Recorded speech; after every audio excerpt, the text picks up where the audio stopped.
and Dharma Day is always very special to me because it's the anniversary of my Mitra ceremony.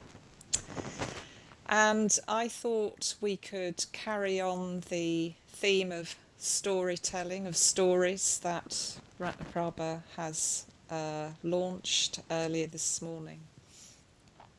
And we'll do that in a period of the Metta Bhavana. So it's a perfectly normal Metta Bhavana. I just wanted to draw all of our attention to this aspect of the mind as telling stories. So encouraging us all to notice stories that arise during the meditation. And of course that noticing, it's not judgmental. There's nothing wrong with the mind telling stories. It's what the mind does. So the noticing is imbued with metta. It's full of kindness. And we're turning towards that aspect of our experience, just as we turn towards the sensations in our bodies or our emotions with kindness. We turn towards the mind with kindness as well. And some stories take us away, don't they, from the direction of cultivating metta in the Metta Bhavana.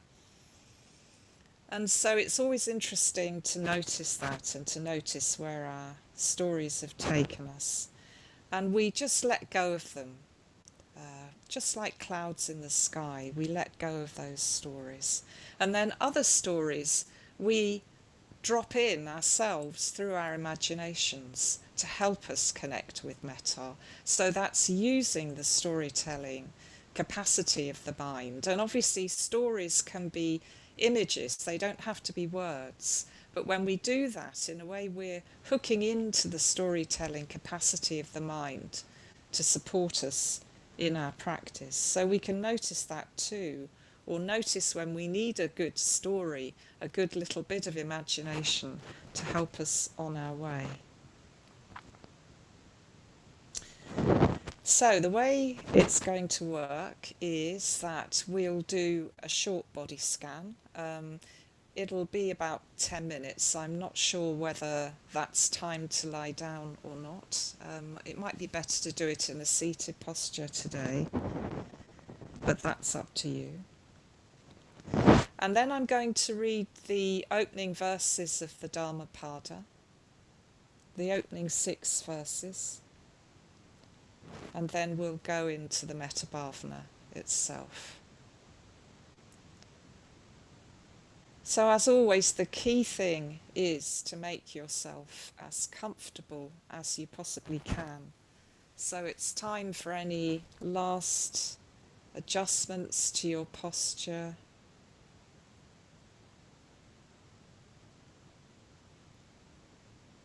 To make sure that your posture is embodying that quality of letting go.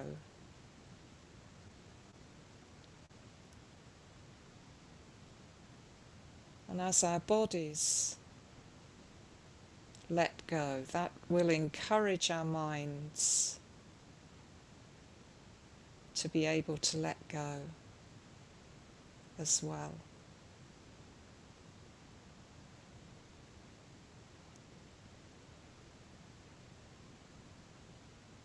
And we can find our connection with the earth beneath us. A sense of the earth being vast and solid and ancient.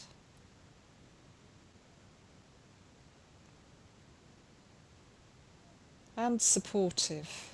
It supports us in so many ways.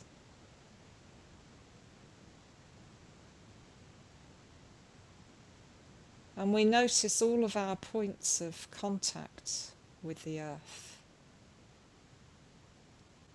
Wherever you feel them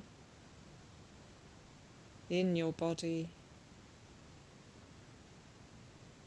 that sense of resistance, where your body meets the earth.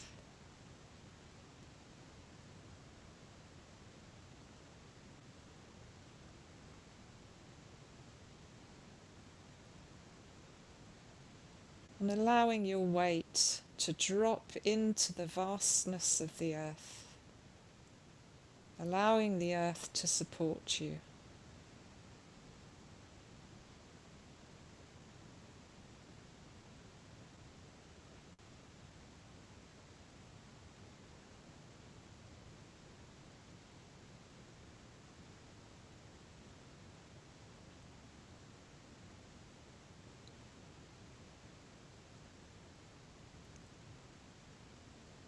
And then taking attention to your feet,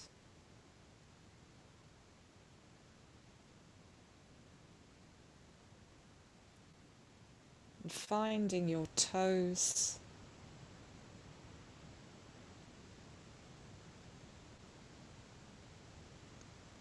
find a way to make contact with your toes, maybe by moving them or spreading them out.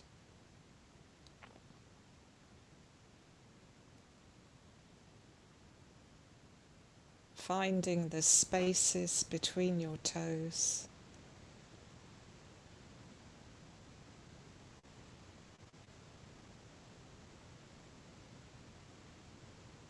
And allowing your feet and toes to rest. Rest down into the earth.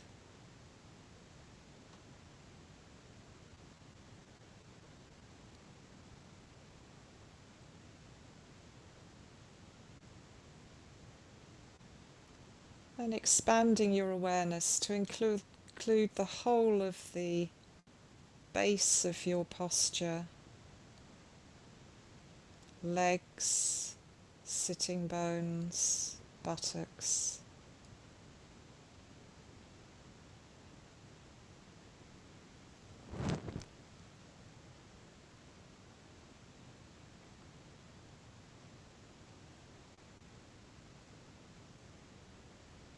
Connecting with the weightedness of the body, the contact with the earth.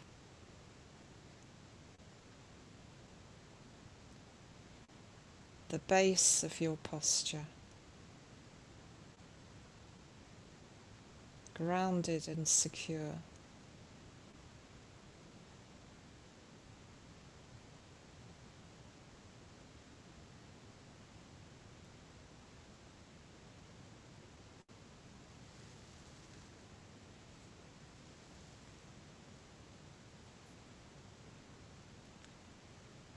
And then bringing attention to the torso, and to the spine at the back of the body. Finding the spine rising up through the back of the body.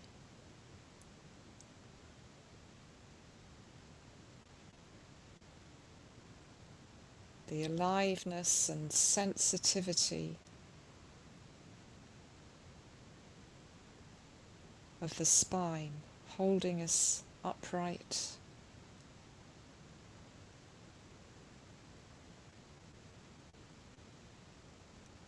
Following its natural curves, all the way up to the head.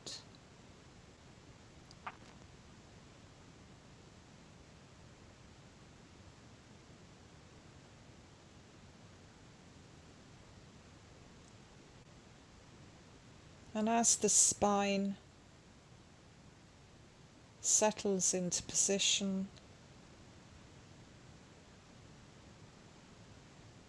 maybe we grow a little more upright, a little more awake.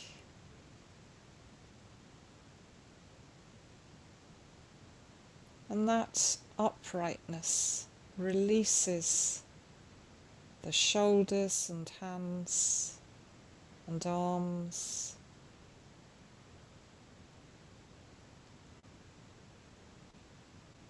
so that they're able to completely rest,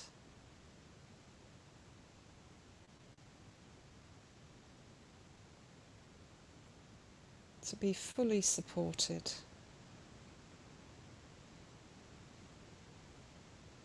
Noticing the sensitivity of the hands.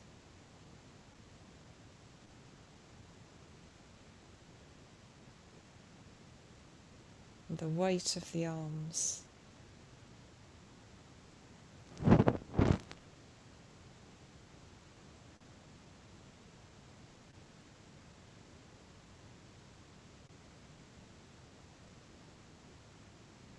And moving your attention up to your neck and head.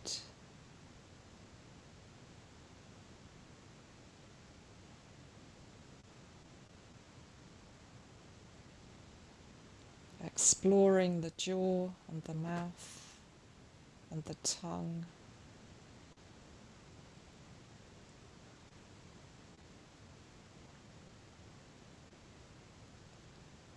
Moving up to the cheeks and the eyes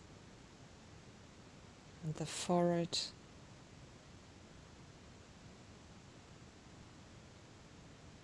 And ending with the crown of the head.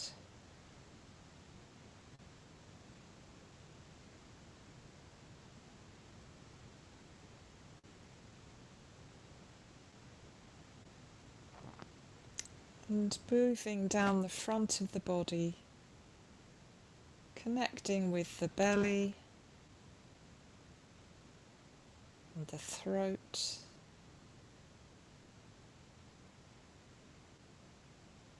And the heart center.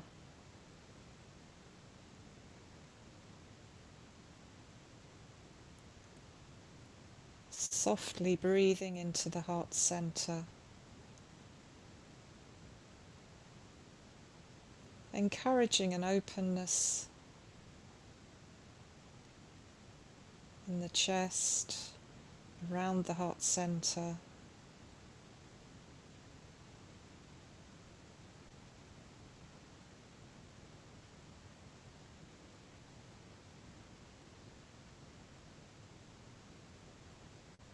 Allowing the body to be soft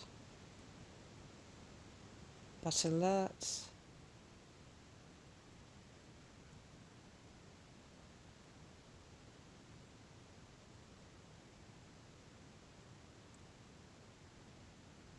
And awake.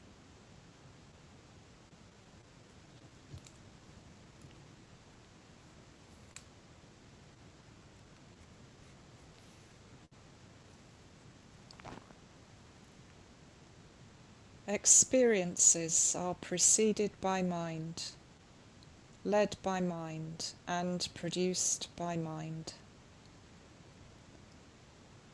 If one speaks or acts with an impure mind, suffering follows, even as the cartwheel follows the hoof of the ox. Experiences are preceded by mind, led by mind, and produced by mind. If one speaks or acts with a pure mind, happiness follows, like a shadow that never departs. Those who entertain such thoughts as he abused me, he beat me, he conquered me, he robbed me, will not still their hatred.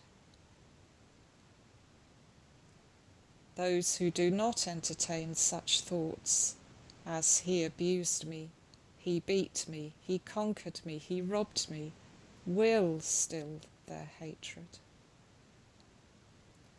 Not by hatred are hatreds ever pacified here in the world. They are pacified by love. This is the eternal law. Others do not realize that we are all heading for death. Those who do realize it will compose their quarrels.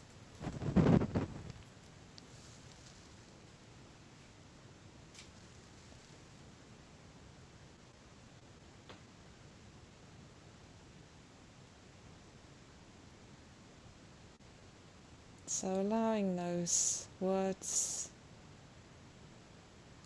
to drop into the mind,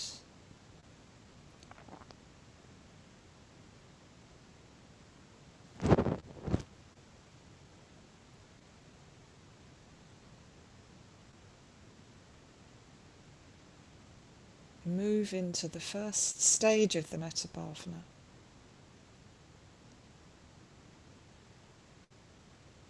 Cultivating kindness for all of our experience, just as it is right now.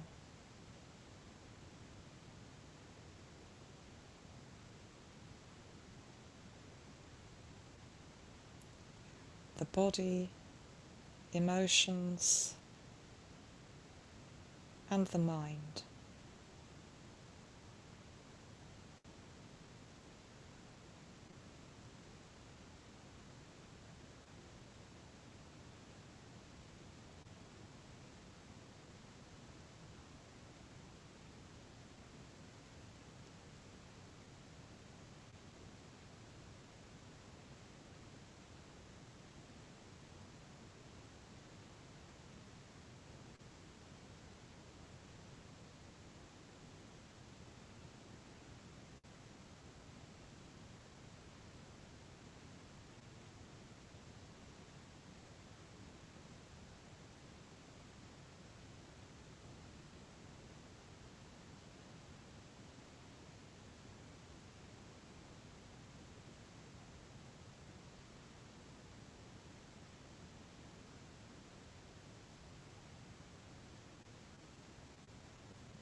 Connecting with any natural wish for our own well-being and happiness.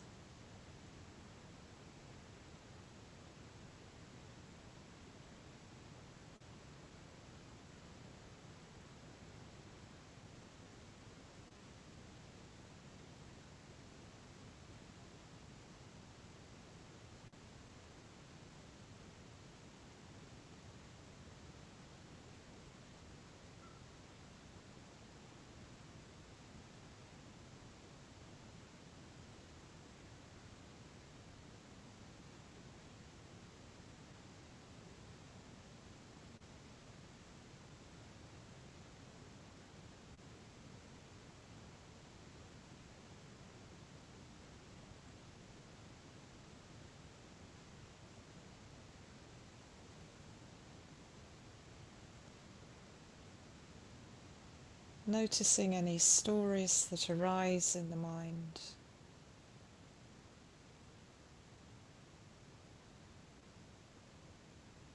Letting go of distraction, like clouds in the sky.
As we enter the second stage of the Metta Bhavana,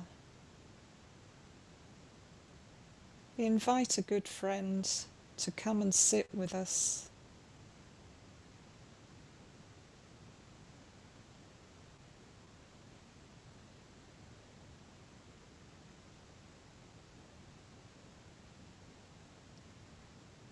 Finding a sense of heart connection with our good friend.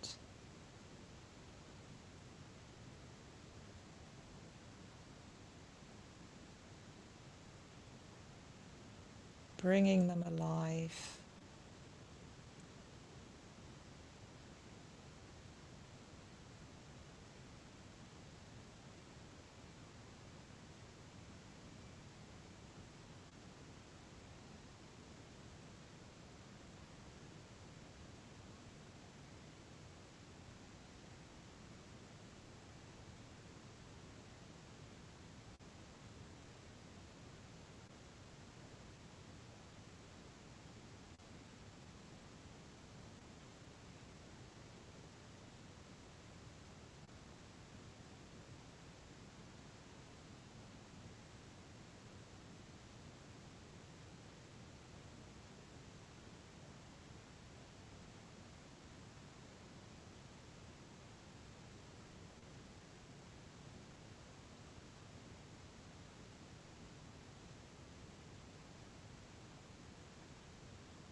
Noticing if your mind has wandered away. Noticing the story.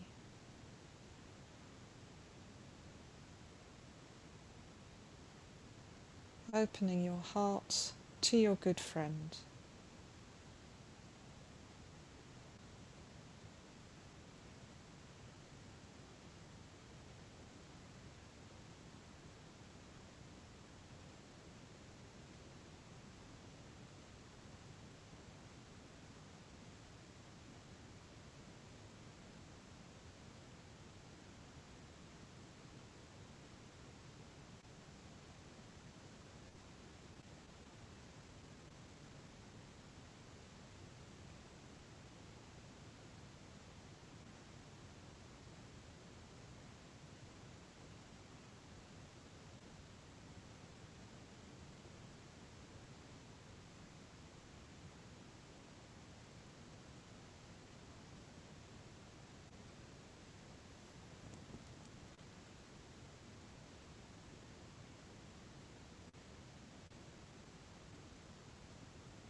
Sitting with your good friend in the connection of loving kindness.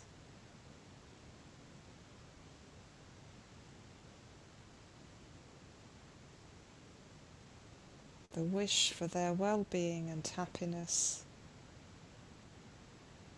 and freedom from suffering.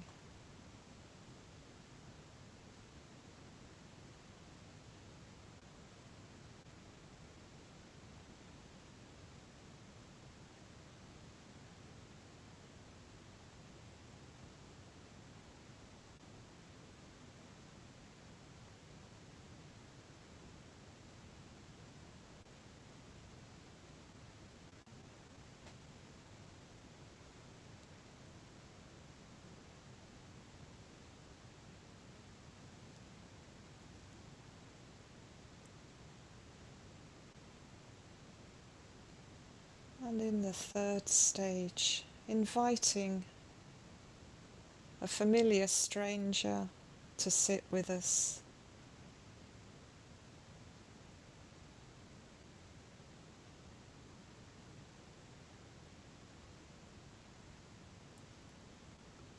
And opening our hearts to somebody we don't know very well.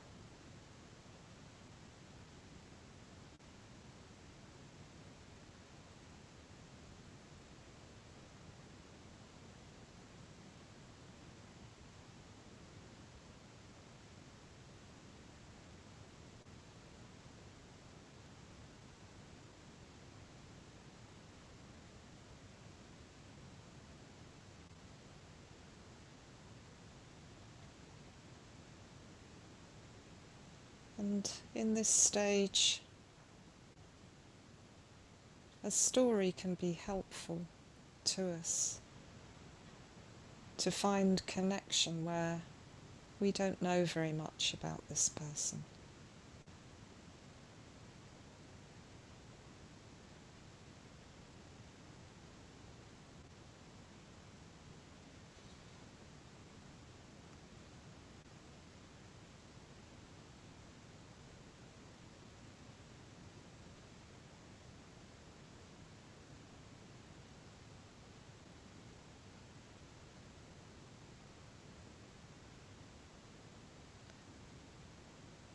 We know that just like us, they want to be well and happy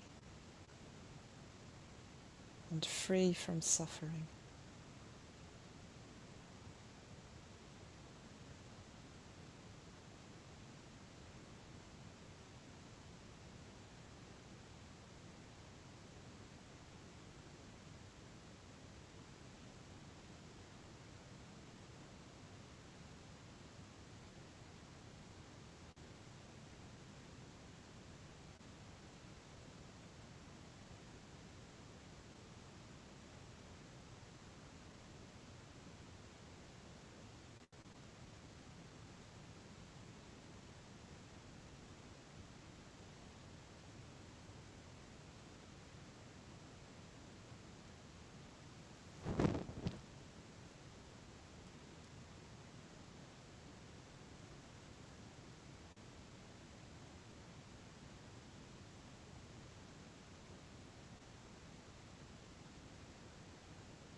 Noticing where you are right now.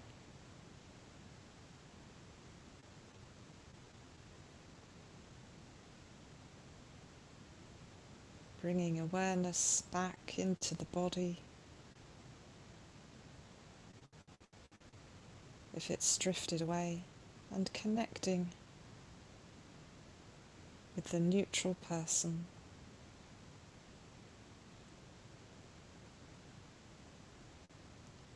Finding a heart connection with somebody you don't know.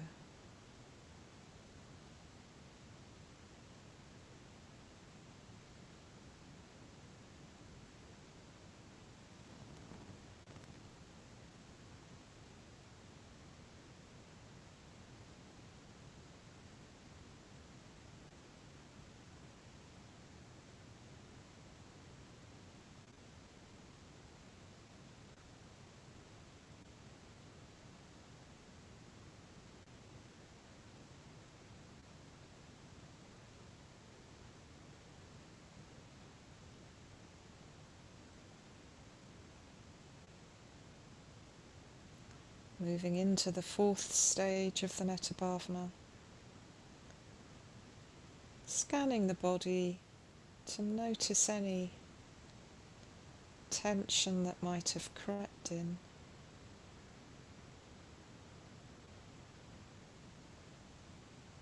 And then inviting somebody we're having difficulty with at the moment to come and sit with you.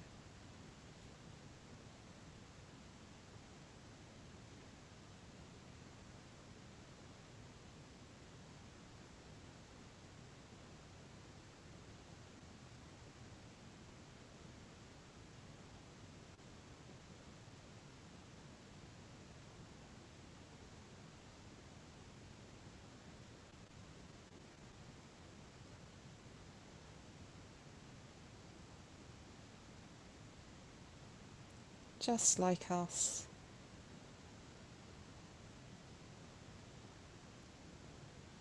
They want freedom from suffering, happiness and peace.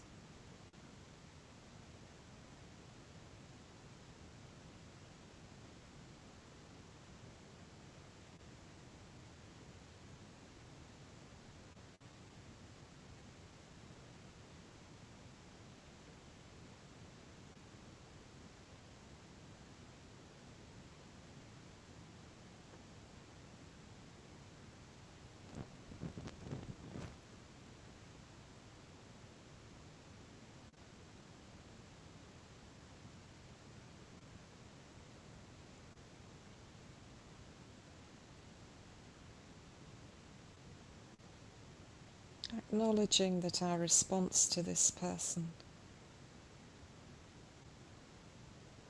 may not start as loving kindness,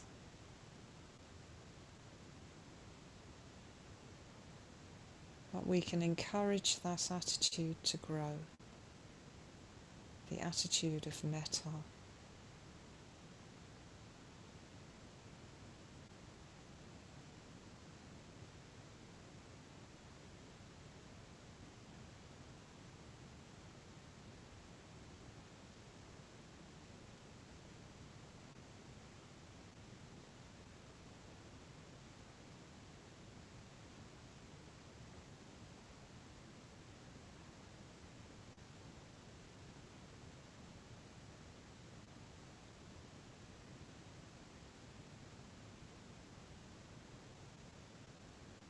And if stories arise about why this person has wronged us, or why we find them difficult, just allowing them to pass, letting go.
Moving into the last stage of the Metta Bhavana, including all four people in our field of metta,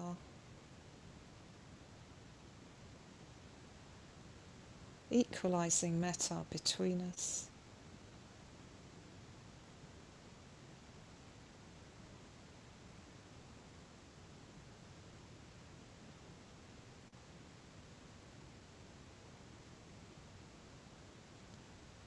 Then we imagine that metta flowing out into the world.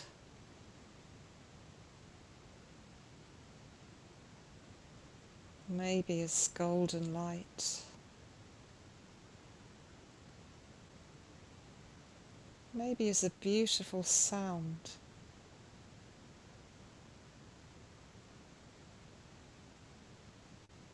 And as the light and the sound touches people,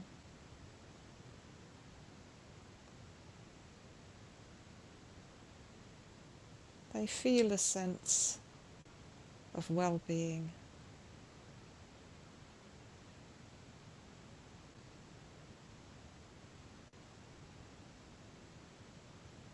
So beings near to us,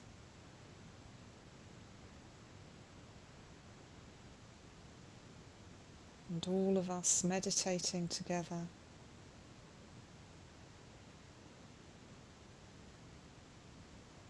Beings far away,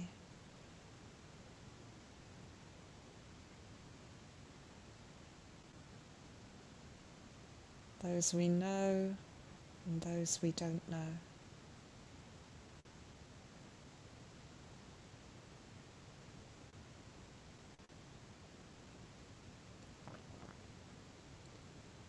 Beings who are seen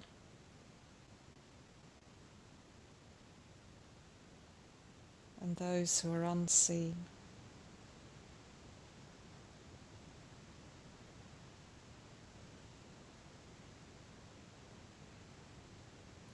Those born and those yet to be born.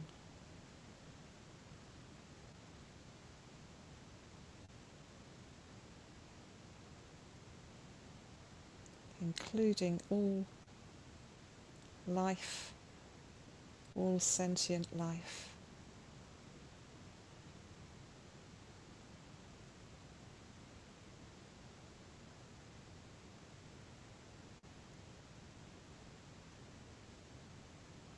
In loving kindness.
And as we begin to bring this practice to an end, we can imagine that metta will continue to stream off into the universe,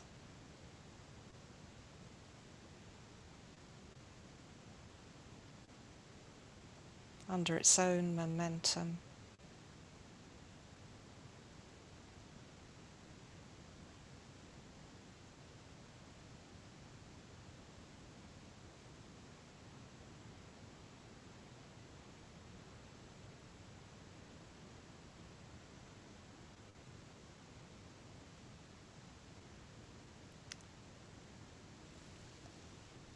Now we'll let go of the practice of the Metta Bhavana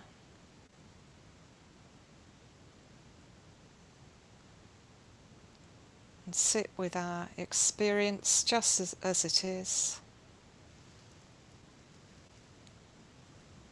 for about a minute before I ring the bell.